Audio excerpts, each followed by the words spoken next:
नमस्कार, आप सभी का हमारे यूट्यूब चैनल पे बहुत-बहुत स्वागत है। आज हम बात करते हैं कि जो आरटी है, जिसके माध्यम से जो निम्न वर्ग के बच्चे हैं, उनको फ्री के अंदर प्राइवेट स्कूल के अंदर शिक्षा दी जाती है, उसकी बात करते हैं। तो उसके लिए आपको ऑनलाइन आवेदन करने के लिए सबसे पहले आपको जो राज psp.nic पे आना होगा और यहाँ पे आने के बाद आपको ये ऑनलाइन आवेदन करने के लिए इस पे आपको क्लिक करना होगा।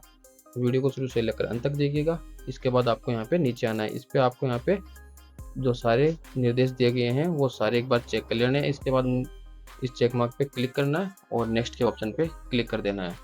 अब यहाँ पे आपको कुछ लगभग यहाँ पे 4 स्टेप्स में ये फॉर्म आपको फिल करना होगा। तो आपको यहाँ पे फॉर्म फिल करने के लिए आपको निःशुल्क शिक्षा हेतु पात्रता संबंधित विवरण आपको सबसे पहले दिया जाना होगा, जिसमें सामान्य जानकारी आपसे मांगी जाएगी। तो जो बच्चा है उसकी जो कास्ट है वो आपके यहाँ पे अपनी कास्ट सिलेक्ट कर लेनी है। तो हम यहाँ पे ओबीसी सिलेक्ट कर लेते हैं यहाँ। इसके बाद आपको यहाँ पे जो बच्चा है उसकी डेट ऑफ बर्थ आपको यहाँ पे सिलेक्ट करनी होगी, ठीक है। तो हम जो डेट ऑफ बर्थ है वो सिलेक्ट कर लेते हैं। इसके बाद तो परिवार की वार्षिक आय है, जो आपने इनकम सर्टिफिकेट बनवा रखा है वो आपको यहाँ पे फिल करना होगा। अगर अनाथ है तो यहाँ कर दीजिए, अन्यथा नो के ऊपर क्लिक कर दीजिएगा। अब यहाँ पे आपसे पूछ रहा है क्या बालक अथवा बालक के माता पिता कैंसर या एचआईवी से प्रभावित है, तो आपको यहाँ पे हाँ कर देना अगर है तो, अन्यथा आपको नहीं पे ही क्लिक करना होगा। इसके बाद आपको क्या बालक की माता की किसी युद्ध या विधवा है, यानी किसी सैनिक की पत्नी है, तो आपको यहाँ पे यस कर देना, अन्यथा नो पे ही रहने देना है। आपको यहाँ पे अपना जो जेंडर को सिलेक्ट कर लेना है। तो हम यहाँ पे पुरुष सेलेक्ट कर लेते हैं। इसके बाद विकलांगता अगर है तो यहाँ कर दीजिए, नेता नो पे क्लिक कर दीजिएगा। बीपीएल की स्थिति आपको यहाँ पे चूज करनी है। अगर बीपीएल कैटेगरी में आते हैं तो हाँ कर दीजिएगा। तो इसके बाद आपको उसकी जो डिटेल्स है वो देनी होगी, ठीक है। यहाँ पे बीपीएल का परिवार जो भी है, तो हम यहाँ पे नहीं पे क्लिक कर देते हैं। तो हम यहाँ पे नहीं है, तो इसके बाद आपको पात्रता जांचे पे क्लिक करना है। अब अगर आपकी यहाँ पे डिटेल्स सही है और आप यहाँ पे मैचिंग करते हैं सामान्य जानकारी के अनुसार, देखिए अब बालक की जन्म तिथि है वो वर्तमान में 3 साल से 4 साल के बीच में है, ठीक है। तो इसके लिए ये फॉर्म नहीं फिल कर पाएगा। अगर यहीं पे आपको देखिए, मैं आपको केवल वैसे बता रहा हूँ कि हाँ भाई इससे आप ऐसे फिल कर पाएंगे। जैसे ही 2018 हम यहाँ पे सिलेक्ट कर लेते हैं, देखिए यही फॉर्म आपका फिल हो जाएगा, ठीक है। अब यहाँ पे बोल रहा है कि आप द्वारा भरी गई सूचनाओं के आधार पर बालक का एडमिशन करने के लिए पात्र हैं। तो हम यहाँ पे इस पे रोज पे क्लिक कर देते हैं और नीचे आते हैं। तो आपको यहाँ पे बालक जो बच्चा है उसके माता पिता से संबंधित आपको यहाँ पे विवरण देना होगा। तो यहाँ पे जो बच्चा है उसका आपको यहाँ पे नाम फिल करना होगा। इसके बाद यहाँ पे बच्चे के जो आधार नंबर है तो आधार नंबर डाल दीजिए। अगर आपने आधार कार्ड अभी बनवाए हैं तो आधार पंजीकरण नंबर आपको डालना होगा। अब आपने यहाँ पे जो बच्चे का आधार नंबर डाल देने और यहाँ पे परिवार जो बच्चा है उसका कास्ट कौन सी है, जो आपका धर्म कौन सा है वो सिलेक्ट कर लेना है। इसके बाद पिता का नाम आपको यहाँ पे फिल करना होगा, ठीक है। इसके बाद पिता का आधार नंबर है वो डाल देना होगा। इधर माता का नाम आपको फिल करना होगा, माता का आधार कार्ड नंबर आपको यहाँ पे डालना होगा। अब अगर माता पिता नहीं है तो आपको यहाँ पे संरक्षक का नाम लिखना होगा और उनका आधार कार्ड नंबर डालना होगा। अब देखिए यहाँ पे अब जन आधार नंबर आपको यहाँ पे डालनी होगी। बच्चे का जिस जन आधार में नाम है उसका यहाँ पे आपको नंबर डालना होगा, और जो बच्चे की जो नाम है उसके आगे व्यक्तिगत पहचान संख्या लिखी हुई है वो आपको यहाँ पे डालनी होगी। अब यहाँ पे देखिए जो स्वयं का मोबाइल नंबर ही आपको यहाँ पे डालना होगा। अगर किसी भी परिस्थिति में अगर आप जहाँ से फॉर्म फिल करवा रहे हैं उनके नंबर डालोगे तो आपको यहाँ पे काफ़ी ज़्यादा दिक्कतों का सामना करना पड़ेगा, क्योंकि आपको यहाँ पे पता ही नहीं लगेगा कि आपकी लॉटरी का अंदर आपका नाम आया है या नहीं है। तो अब यहाँ पे आपको अपने मोबाइल नंबर डाल देने एकदम सही और आपको यहाँ पे अपनी मेल आईडी डाल देनी है, ठीक है। यहाँ पे इतना काम कर लिया। अब यहाँ पे नीचे आइए। अब माता पिता संरक्षक का पूरा दस्तावेज के अनुसार डिटेल आपको देनी होगी। जिला कौन सा है वो आपको यहाँ पे सिलेक्ट कर लेना है, ठीक है। हम जिला सेलेक्ट कर लेते हैं। इसके बाद आपको यहाँ पे ब्लॉक सेलेक्ट कर लेना, जैसे हम दातारामगढ़ सेलेक्ट कर लेते हैं। ग्राम पंचायत आपको अपनी जो सेलेक्ट कर लेनी है कौन सी है, ठीक है। हम यहाँ पे पाए सेलेक्ट कर लेते हैं और यहाँ पे जो गांव है, जो वार्ड नंबर है उसको आपको यहाँ पे सिलेक्ट करना होगा। हम वार्ड नंबर सिलेक्ट कर लेते हैं। इसके बाद आपको यहाँ पे अपना पिन कोड दर्ज करना है और टोटल आपको एड्रेस यहाँ पे फिल कर देना है। अब जो बच्चा है उसकी आपको यहाँ पे फोटो आपको यहाँ पे अपलोड करनी होगी। यहाँ पे बच्चे की फोटो आपके यहाँ पे 20 से 20 KB तक होनी चाहिए। तो हम यहाँ पे बच्चे की फोटो अपलोड कर देते हैं।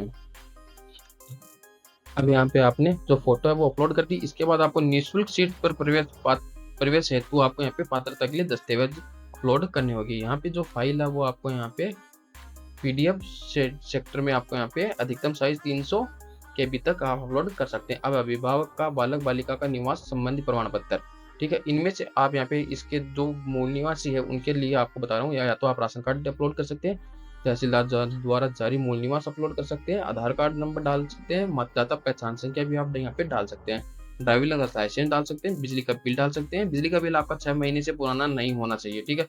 पानी का बिल डाल सकते हैं। ये इतनी डाल देते हैं और आपको यहाँ PDF अपलोड कर देनी है। अब बालिक बालिका की आयु से संबंधित जो प्रमाण पत्र है, अब इसके अंदर आप यहाँ तो जो जन्म प्रमाण पत्र है वो डाल सकते हैं। अगर यहाँ पे आपके पास जन्म प्रमाण पत्र और आधार कार्ड दोनों नहीं है तो आप आंगनबाड़ी से लिखवा कर भी ये डाल सकते हैं। उनकी मोहर होनी चाहिए उसके ऊपर, बालक बालिका के दुर्बल वर्ग, ठीक है। अब यहाँ पे अगर आप तो आपको यहाँ पे OBC प्रमाण पत्र या आपको यहाँ पे इनकम सर्टिफिकेट आपको यहाँ पे अपलोड करना होगा, और यहाँ पे आपको OBC का जो जाति प्रमाण पत्र है वो नीचे आपको अपलोड करना होगा।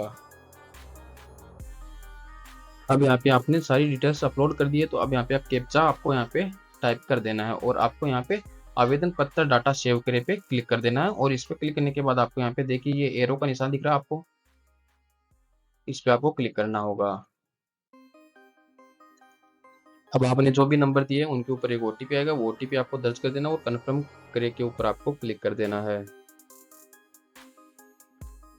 अब यहाँ पे आपके जो आवेदन का क्रमांक नंबर है वो आपको यहाँ पे देखने को मिल जाते हैं, वो आपको यहाँ पे कहीं नोट डाउन कर लेना। जो मोबाइल नंबर दिए हुए उनके ऊपर एक आपको रजिस्ट्रेशन नंबर भी मिल जाएगा। तो इसके बाद आपको यहाँ पे जो ओके का ऑप्शन है इस पे आपको क्लिक करना होगा।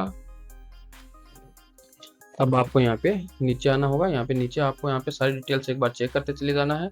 अब यहाँ पे अगर अच्छी तरह से आपकी जो फाइल्स है वो सिलेक्ट हो जाती है तो आपको यहाँ पे जो कैप्चा कोड दिया है उस पर आपको क्लिक करके आवेदन पत्र डाटा सेव पे करे पे क्लिक करना होगा। अब यहाँ पे आपने जो सारी डिटेल्स एक बार चेक कर लिया अच्छी तरह से सही है, तो आपको यहाँ पे कैप्चा कोड डाल के आपको आवेदन पत्र डाटा सेव करे पे क्लिक करना होगा और जो नेक्स्ट का ऑप्शन है इस पे आपको क्लिक करना होगा। तो हमने यहाँ पे कर ली। अब जो आपके बालक से संबंधित सूचनाएं हैं वो अपडेट कर दी गई है, इसके ऊपर आपको क्रॉस पे क्लिक करना और नीचे आना होगा। तो अब यहाँ पे आपको नीचे आना है और यहाँ पे आपने जो भी स्कूल द्वारा लोकेशन दी गई है उसको आपको यहाँ पे सिलेक्ट कर लेना है, ठीक है। अब यहाँ पे आप न्यूनतम आपको 5 स्कूलें चूज करनी होगी, ठीक है। अब इसके अंदर आप बाय के अंदर या आदर्श नगर के अंदर किसके अंदर जाना चाहते हैं वो आप यहाँ पे सिलेक्ट कर सकते हैं। जो भी स्कूल होगी वो आपको यहाँ पे शो हो जाएगी। अब आपको यहाँ पे जितनी भी स्कूलें देखने को मिल रही है जिनमें आप एडमिशन कराना चाहते हैं वो अधिकतम आप यहाँ पे 5 स्कूल चूज कर सकते हैं और न्यूनतम आप यहाँ पे 1 स्कूल चूज कर सकते हैं। जैसे कि आप यहाँ पे मैं जैसे यानी Surya public UP school by ये ऐड कर लेता हूँ, ये ऐड कर लेता हूँ तो आपको यहाँ पे शो हो जाएगी, देखिए, ठीक है। एक चूज हो गई तो आपको यहाँ पे ऊपर देखने को मिल जाएगी, एक स्कूल हमने यहाँ पे चूज कर ली है। अगर आप और भी करना चाहते हैं तो इसी तरह आपको 1 बाय 1 5 स्कूल तक आप चूज कर सकते हैं। तो हम यहाँ पे एक स्कूल चूज करना चाहते हैं, इसके बाद आपको नेक्स्ट के ऑप्शन पे क्लिक कर देना होगा। अगर आपने ज़्यादा चूज की है तो आप ऊपर या नीचे फर्स्ट प्रायोरिटी जिसको देना चाहते हैं वो आप यहाँ पे दे सकते हैं। तो हम यहाँ पे इसी को ही रखते हैं, तो हम यहाँ पे इसके आगे जाए पे क्लिक कर देते हैं। अब आपको यहाँ पे देखिए नीचे आपको सारी डिटेल चेक करने को मिल जाती है। अगर आप और स्कूल चूज करना चाहते हैं तो आप यहाँ पे और अधिक स्कूल चयन जोड़ने के लिए वापस बैक जा सकते हैं। और अगर आप यहाँ पे आवेदन पत्र सुरक्षित एवं लॉक करना चाहते हैं तो आप यहाँ पे इसको आवेदन पत्र सुरक्षित भी कर सकते हैं और लॉक कर सकते हैं। अगर वीडियो अच्छी इस वीडियो के अंदर किसी भी प्रकार की कोई समस्या आती है तो आप हमसे संपर्क कर सकते हैं, आपको सारी जानकारी दे दी जाएगी। इसके बाद आपको अगर आपने यहाँ पे सारी डिटेल्स चेक कर ली एकदम सही है तो आपको आवेदन पत्र सुरक्षित एवं लॉक करे के ऑप्शन पे क्लिक करना होगा। यहाँ पे लॉक करने के बाद आपको कुछ दिन वेट करना होगा और इसके अंदर आपको जो लॉकिंग सिस्टम है वो लॉक हो जाएगा और आपको यहाँ पे कुछ दिन बाद